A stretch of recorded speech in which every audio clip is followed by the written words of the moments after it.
Welcome to Morningside. We would like you to log into our campus web account at campusweb.morningside.edu. You can see from this screen, you should be getting to the campus web login. When you have a second, that would be wonderful to get there.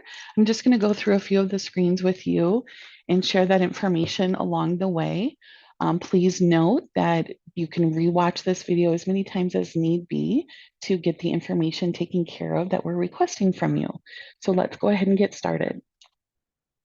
The next thing that we're going to do is in the packet of information that you would either be getting in the mail or in person from Morningside University, you'll be getting a general billing terms, which does go through all of our due dates, other charges that may be assessed to your student account balance, statements which are online, and several payment plan options or financing options along the way, which include payment plans, federal loans, parent loans, private loans, all sorts of fun things that we'll go through in detail throughout this session. The other thing that you'll get is something from our business office that shares with you, again, direct costs, tuition fees, room, board, other expenses that you might incur like music lessons, meal plans, etc. And it does, again, go through those different opportunities for pay and how we can help you take care of that, including refund policies. As we go ahead and get started, up until your enrollment at Morningside, you would have been called a prospective student, which is primarily information that you're granted on this screen from our admissions team, or that might be to pay your enrollment deposit, complete your FAFSA, complete housing information or athletic information. And after you're enrolled, or once we get that enrollment deposit and start you through the official process, you will get a student dashboard. That student dashboard is available to you, and it tells you things that we're still needing from you, not only from the admission screen if you scroll down, but also from new things that we've needed from you for becoming a student. Those include several of these options, and we're just going to go through each one of them one by one on the screen. Student Financial Responsibility Agreement is something from our business office that lets you know your rights and responsibilities to paying your bill. You are an adult now, and this is basically we are extending you credit, and so you're establishing credit through us. We do have our fall bill being due September 30th, and our spring bill is due February 15th. Our summer bill is due July 31st if you're taking summer classes. This goes through those things. If your bill is not paid on those due dates, we do assess a late fee of $100 each month, and any balance over $1,000. Or we also charge, unfortunately, a finance charge of 18% a year or 1.5% a month. So almost 100% of the students need financing, financial aid or other extenuating circumstances. So if you're waiting for financial aid, that's wonderful. We just need to have everything taken care of before those due dates. Again, September 30, February 15th, and July 31st. The next thing that we'll have you go through is if you authorize Morningside University to use your financial aid to pay charges other than tuition fees, room and board. So for example, that may be parking permits, books, music lessons, etc. And so please let us know if you authorize us to use your federal funds to take care of those things. Another thing on that dashboard is the Title IX information acknowledgement. That link provides you with a direct access to our Title IX policies and lots of additional information regarding the Title IX information on our website. And so we just want to make sure that you've read that and are privy to that information appropriately. Another thing on the dashboard is your meal plan. So as you may or may not know, if you're on campus, we would ask that you provide to us which dorm you're living in, your cell phone, your email, and then also if you're student teaching, studying abroad, having an internship, are part of our St. Luke's program, and then that will tell us which meal plans that you have available to you. If you are a full-time on-campus student, you do have to pick from one of our 4 main meal plans. They do include our 140 plan, our 120 plan, our 19 meal plan plus $25 of flex dollars, and that's per semester. And then the Mustang plan, 14 meals per week or $75 per semester at our snack bar. So this document you'll complete every semester. You have 1 week after the school year starts each semester to change your mind, and you can do that in our business office. If you're an off-campus student, just let us know where you're living. Again, your contact information, if you're participating in one of those special programs. And then the only one you are required to have is the $50 per semester meal plan, which allows you to eat at any of the 3 places on campus that we have available. You can also purchase more than $50 if you'd wish to. And so that's just an opportunity for you. One of the other things is this video. We do want students and families to know about this, know about your opportunities. And so we do try to provide this to you and have you, you and your family, if you want to, look at this to make sure you understand everything. Another thing that we go through is the waiver of liability. Please read it carefully as it's acknowledging our policy that you understand it and agree to that. And so when you're done with that, go ahead and move forward.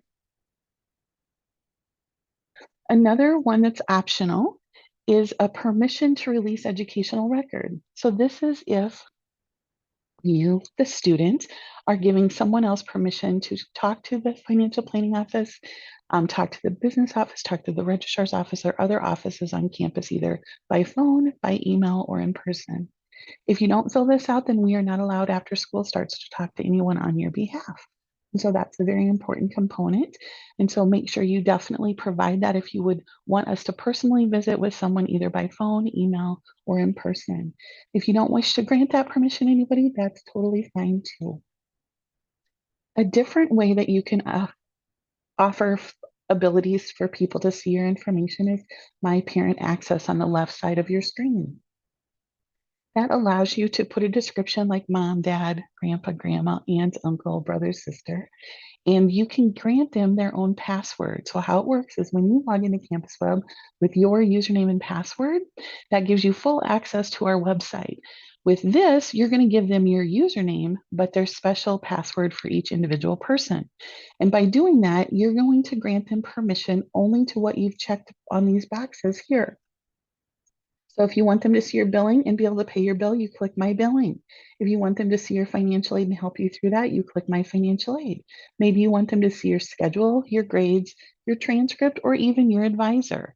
If you only want them to see one of those things, that's okay, or even none of those things. So, but again, by giving them their own unique password, that access gives them access to only those things you've allowed them to see. Another thing that we think is very important that you go through is check out every year My Financial Aid. For this example, you want to make sure you're clicking on the 23-24 year.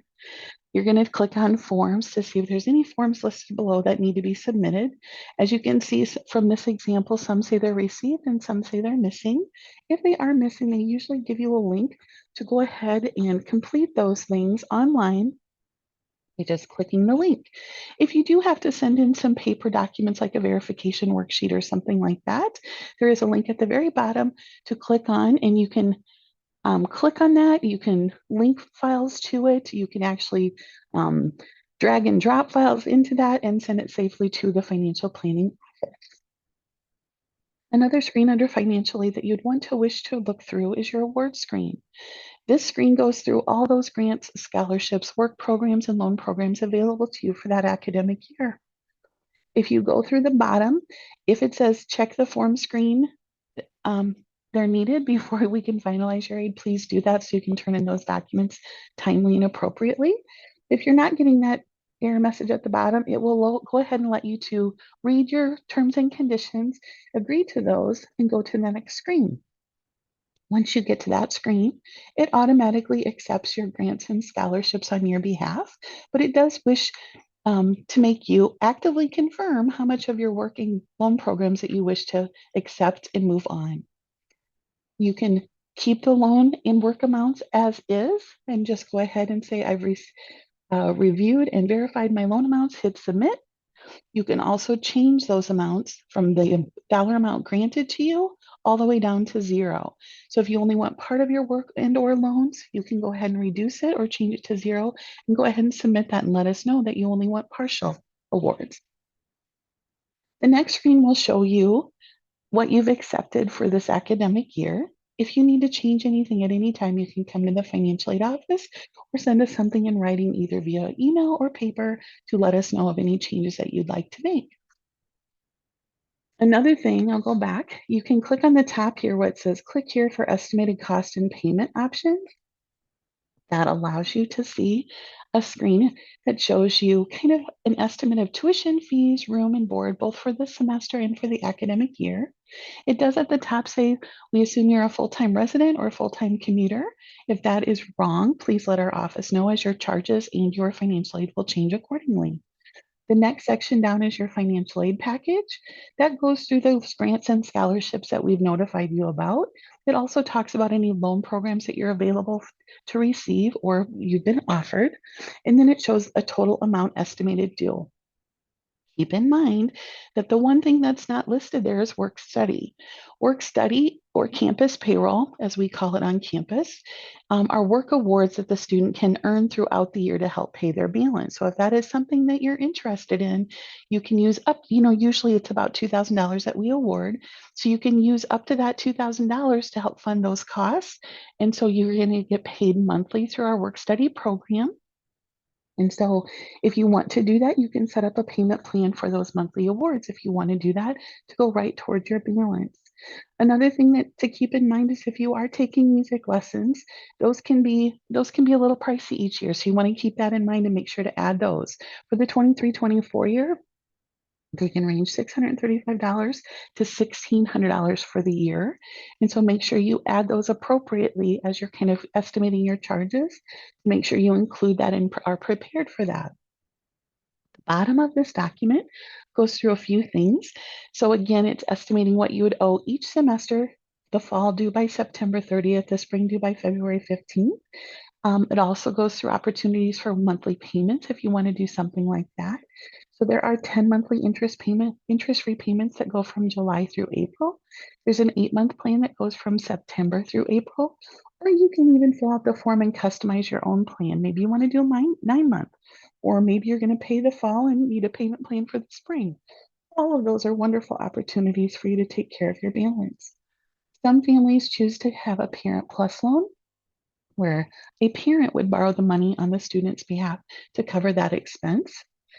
Some people do a private loan, one of the resources at the bottom there. A private loan can be a student loan with a cosigner. The cosigner can be a parent or anyone else. It could be a parent private loan or even a sponsor private loan where a grandpa or grandma or someone else takes that loan on for you.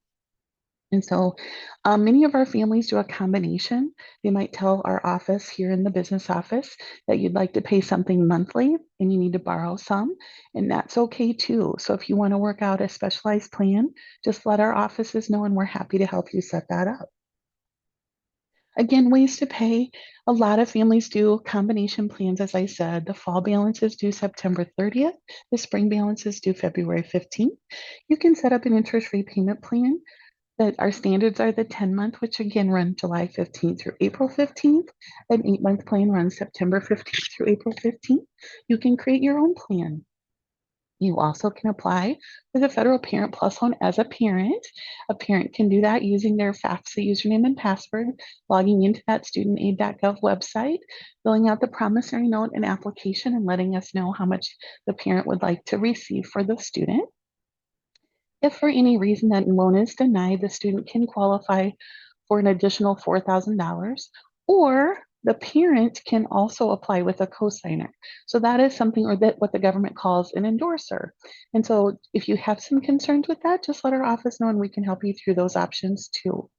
If the family is going to apply for a private loan, we have lots of different choices on our website, which allows you to compare the different loan companies, their interest rates, their borrower benefits, when you'd repay, and all of those good things.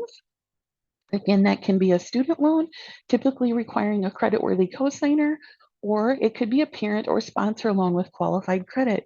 The other thing that we haven't talked about is you can also consider using your private scholarships that weren't listed here, any graduation money that you may have received, summer earnings that you're working to kind of help reduce that balance.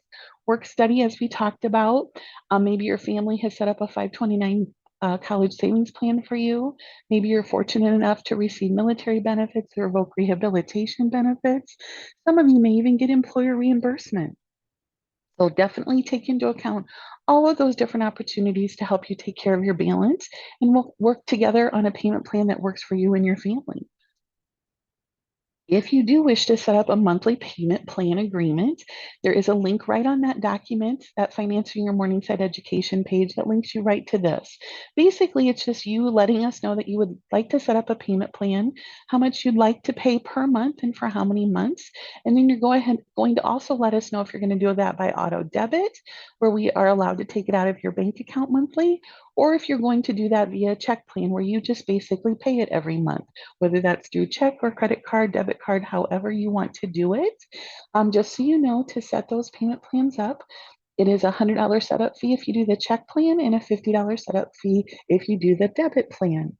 So thank you so much. Again, those parent loan options are still available. Studentaid.gov is the website. Today, the interest rate is unfortunately 8.05%, with an upfront fee of 4.228%. Repayment per the parent's request is either 60 days after we get the second disbursement in the spring, or when the student drops below half-time enrollment or graduates, or 6 months after the student drops below half-time enrollment or graduates. Again, we offer private loans for the borrower. A student would typically require a creditworthy cosigner, or the parent can be or a sponsor can be a borrower. These private loans can have fixed or variable interest rates. They do give you opportunities for when you want to start repayment, whether that's in school or after you're done with school. Keep in mind, if you choose while you're in school, you need to make those monthly payments in order to secure those loans in the future if you need them. There are borrower benefits where there can be an interest rate reduction for on-time payments or electronic payments, full or partial origination fee rebates, and principal balance reductions, as well as cosigner releases. So a cosigner release is something that after the student graduates and makes so many on-time payments and has good credit, the cosigner can be released from that debt. So that's another nice thing. Um, you might also want to know, are there any loan fees associated with those? So check those out. Another screen that you may want to wish to look at is something called My Billing. My Billing, as you can see from my screen, is showing a little older term because we're still offering summer classes here at Morningside. Once we roll, it'll show you the fall 23 charges. And once you click on that, it'll show you the detail for fall, everything that was charged to your student account, as well as anything credited. Same with spring and May and summer. Another thing that you might find helpful, at the bottom, you can see View Statement Now, which is really great because it shows you kind of literally everything for the fiscal year that has happened on your student account, every charge, every credit, and you can kind of follow along with that. Or families can either even make a payment right there. So by clicking on Make a Payment, you'll read through the different choices that you have available. Once you hit Continue, it'll allow you to put in a payment amount and let us know if you're paying by e-check or credit card. If you pay with a debit or credit card, unfortunately, there is a 2.75% convenience fee associated with that, but an e-check is free. So if you put in your checking account information, you can do that without having an extra fee associated. In the future, I don't know if you all know this, but there's something called a 1098-T and even W-2s. So at tax time, after December 31st, the offices work together to figure out who's been working. So we might provide you your W-2 if you've been working. Or since you're a student, you would get something called a 1098-T. Most students give that to their parent to get an education credit on their tax return. So at tax time, this is a very important thing to get into. Most of the time, it does require a password, which is typically your social security number without any dashes. Now to get into the timeline, we want to definitely make sure that you know kind of what happens and when. And don't be afraid if you haven't done these things yet, it's okay. You got plenty of time. A lot of our students have been submitting their missing forms like verification and tax forms and W-2s if we've asked for them. Some have even started the promissory note and entrance counseling documents for needing one of those loans. And so if you do need a student loan through the federal government, you do have to complete those entrance counseling and master promissory notes before we can get that money to you this fall. Some of you might want a teach grant. And so the teach grant has to have an entrance counseling and agreement to serve completed, again, before we can disperse those funds to you. And then some of you may have some private scholarships that you need to know about. Definitely complete the form and let us know about those so we can add it to your financial aid and figure out truly what your balance is and what's best for you to take care of that balance. As we continue through the month of June, maybe you're going to come for one of our wonderful summer enrollment days. You'll see us presenting live these presentations. We'll go through again with you of how to take care of your account balance, paying it by semester, setting up a payment plan, applying for a parent loan or a private loan. Maybe you need to contact your 529 plan officer to get some of that going. So definitely we'll work with you on that. July, again, if you set up a 10-month payment plan, lucky you, your payments begin July 15th. Again, if you do it through auto debit, we would pull that money out of your bank account on the 15th of each month or the next working day applicable. In August, a lot of you might want to contact your private organizations that you're getting scholarship funding from to make sure they have everything they need in order to send the funds to the school. Make sure you review your campus web screens, your financial aid forms, and make sure they've all been submitted. Make sure all your awards have been accepted that you wish to accept. Guess what? Move-in is right around the corner, August 20th. Validation of your enrollment begins on August 22nd, and this year school starts August 23rd. August continued. View work study job opportunities online via our Handshake website. We'll be sending you more information about that. Tuition fees, room, and a meal plan are billed to the student account the first day of each registration term. Other charges are billed to the student account as they occur. So if you have private music lessons, class fees, parking fines, library fines, vaccinations, additional food bucks, etc. If all of the necessary paperwork is complete, grant and scholarship and loan assistance will be applied to the student's account within the 2 weeks after the term begins. In September, a lot of our private scholarships will be applied. We do apply those when we get them from your donor, but not before. So make sure you're working with them. And if you need help with that, let us know. Also in September, if you're one of those families who set up an 8-month payment plan, that does begin September 15th. Fall semester student account balance is due September 30th, if not on approved monthly payment plan. So again, make sure you're on a plan or have figured out before that so your bill is paid to avoid those late and finance charges. Again, the bill is due September 30th. If the bill is not paid at that time, any amount over $1,000 will be assessed a $100 monthly fee, a late fee. And then again, that finance charge of 18% a year or 1.5% until that bill is taken care of. If you're paying with credit or debit cards, there will be an additional 2.75 charged as a convenience. This year, the FAFSA is going to come out a little bit later, so they're hoping between December 1st and January 1st, the FAFSA for the 24-25 year will be out and ready for you to fill out for your next school year. In February, your spring student account balance is due February 15th, if not on an approved payment plan as we talked about. Again, if that bill is not paid by February 15th, balances over $1,000 will be assessed a $100 late, as well as any balance will be assessed a 1.5% monthly or 18% a year finance charge. For those of you who might be looking at teaching as a future opportunity for you, the federal teach grant is out there. Please look at it. Please contact our office if you're interested in it. It's kind of a unique program in which eligibility says, the government says you have to have a 3.25 GPA on a 4.0 scale. That is every semester and it is cumulative. Or you could have a 75th percentile on at least one of your subscores of an ACT or SAT. And so if you've sent those scores to the school, we can look that up for you and let you know if you qualify either based on your GPA or on your ACT score. And, you also must be enrolled in coursework leading to a career in teaching, of course, and you must teach in a high-need field in a low-income school. If you don't do that in the end, you will pay it back just like an unsubsidized federal loan. But it's a great way to help students and help families Financial education. This year, the federal teach grant is about $3,772. It can go up to $4,000 annually. As an undergrad, you can get up to $16,000 to assist you over your 4 years. And as a graduate student, you can get up to $8,000 to assist you. If you are interested in working on campus, you will need to stop by the business office when school starts to complete your W-4, your state W-4, your federal I-9 forms, and complete your payment authorization form. You'll need 2 forms of identification. Some examples include a driver's license and social security card. Also, we ask that you complete the confidentiality agreement on your Campus Web financial aid forms screen.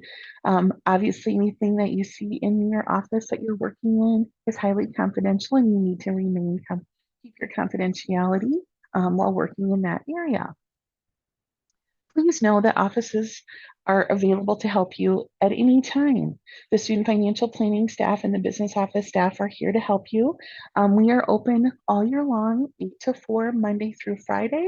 You can reach us by phone, or you're also welcome to call or email us. Also, if you're in Sioux City, please stop by our office at those times that work for you, and we're happy to help in any way that we can. We appreciate you guys so much, and we really are glad to see you here. Welcome to Morningside and let us know if we can help you in any way. Thank you so much.